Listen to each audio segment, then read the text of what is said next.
So if you haven't heard yet, we're currently in the process of working on our own UI kit that we're going to release in a few months here. I'm thinking probably 2 to 3 months.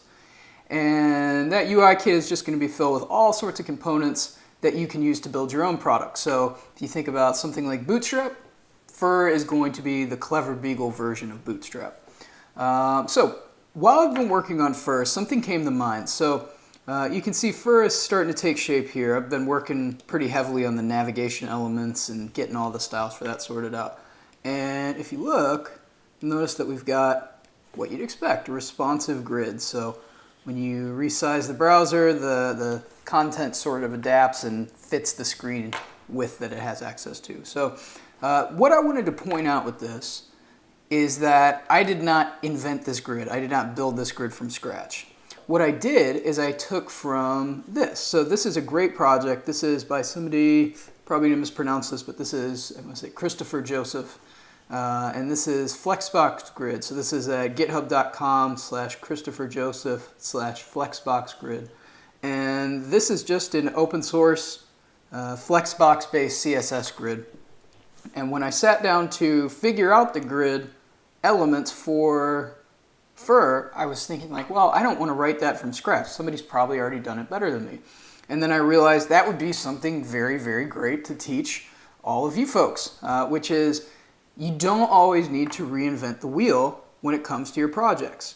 And it can be tempting. You know, I've been down that road before. You know, as you know, computer geeks, we like to feel proud of the work that we create, and we want to know that we've touched every possible detail in that product or project. You know, even if it's not a product that we're building, we're just working on, you know, a client project or something like that. We want to feel like we're fully in control. You know, from the first line of code to the last line of code, we know that we did everything. At least sometimes that's what we tell ourselves, even though we like to use packages and stuff like that, which are technically other people's code.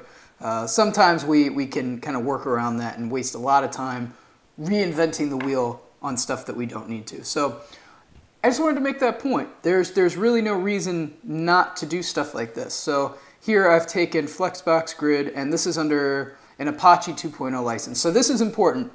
The license that a piece of work is released under ultimately will dictate whether or not you can use it in the way that you want to. In this case, the Apache 2.0 license does free me up to make modifications to this style sheet and kind of make it our own. And that's something that I've done here. So I originally started out with the CSS file that you see here, but I've made some tweaks. So some of the stuff that was in here was focused on using M's and rems. So I forget what M stand for, but R is relative M's, I believe. And it was using different types of measurements. So here, instead of 10 pixels, it wasn't 10 M's, but it was something like 10 M's. And that was making it difficult for me to achieve what I wanted. So I said, well, let me take this foundational work that this Christopher Joseph person has put together, and I'll tweak it for what we need. So that's what I did. I went through and changed that, and then the other thing that I changed was, and we can see it down here, I've collapsed everything, but we've got some breakpoints, and I changed these to pixels. So these were in, I think they were M's or Rems before.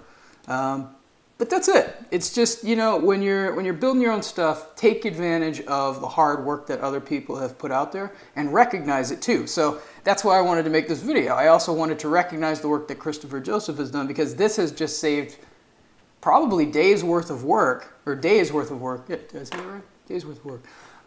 Days worth of work. For some reason that doesn't come out right. It sounds weird. But it saved a lot of time in working on Fur. And really all I had to do was figure out, okay, how do I adapt this into React components? So Fur is going to be shipped as a set of React components.